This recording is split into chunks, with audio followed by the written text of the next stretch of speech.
বাড়ি যাব। ঠিক আছে দাদু, একটু দেখে যাবা। ঠিক আছে।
এই বুড়া লোকের সঙ্গে তোমরা এই ব্যবহার কেন করছো? এই দেখো আবার একটা ভিখারি চলে আসলো। ভিখারি কাকে বলছো? মুখ সামলে কথা করো। বাবারে, এর গায়ে জানি আগুন লেগে গেল। লাগবে না, বয়স্ক লোকের সঙ্গে তোমরা এভাবে ব্যবহার করছো। ওই তুমি জানো আমরা কে? আমরা হলাম পয়সাওয়ালার ছেলে। আরে থাক থাক, আর বলতে হবে না। সারা জীবন তোমাদের কাছে অনেক টাকা থাকতে পারে, কিন্তু কাউকে ভালোবাসার জন্য ভালো মন নেই। কি? যদি থাকতো তাহলে এই মানুষের সঙ্গে পশুর মতন ব্যবহার করতাম না। আমরা দাদু দাঁড়াও একটু।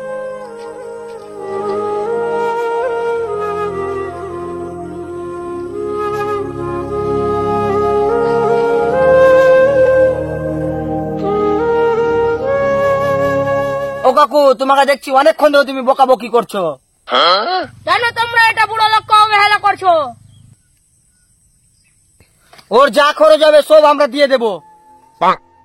হ্যাঁ আমি জানি, তোমরা অবশেষে এটা কথাই বলবা।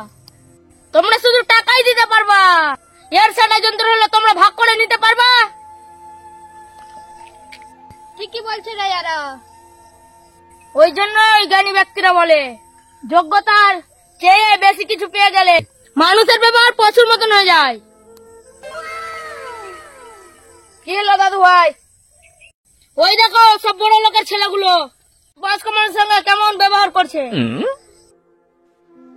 ছি, তো মানুষ না অন্য কিছু। একটু হাতে টাকা হয়েছে তো মানুষকে মানুষ ভাবো না। ছি ছি, তোর আগে লজ্জা করা উচিত। ওদের আর কিসের লজ্জা হবে? হ্যাঁ, তবে একটা কথা ভালো করে মনে রাখো, অর্থ আর স্বার্থ দুটো মানুষকে পশু বানিয়ে দেয়। চেনা মানুষগুলো টাকার গরমে অচেনা হয়ে যায়।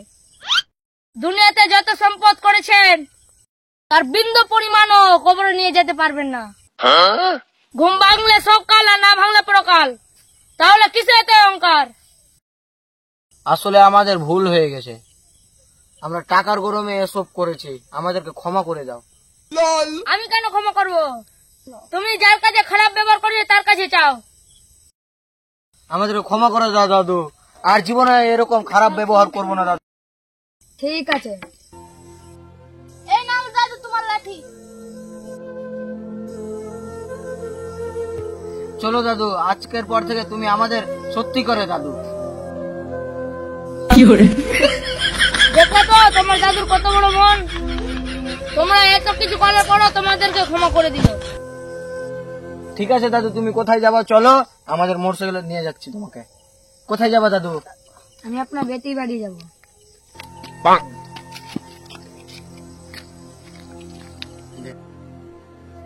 আমি কোথায় বসবো? আগে দাদুকে রেখে আসি ওর বেটির বাড়ি, তারপরে তোমাকে নিতে আসছে, ঠিক আছে? দাদুকে ভালো করে ধরে থাকবা।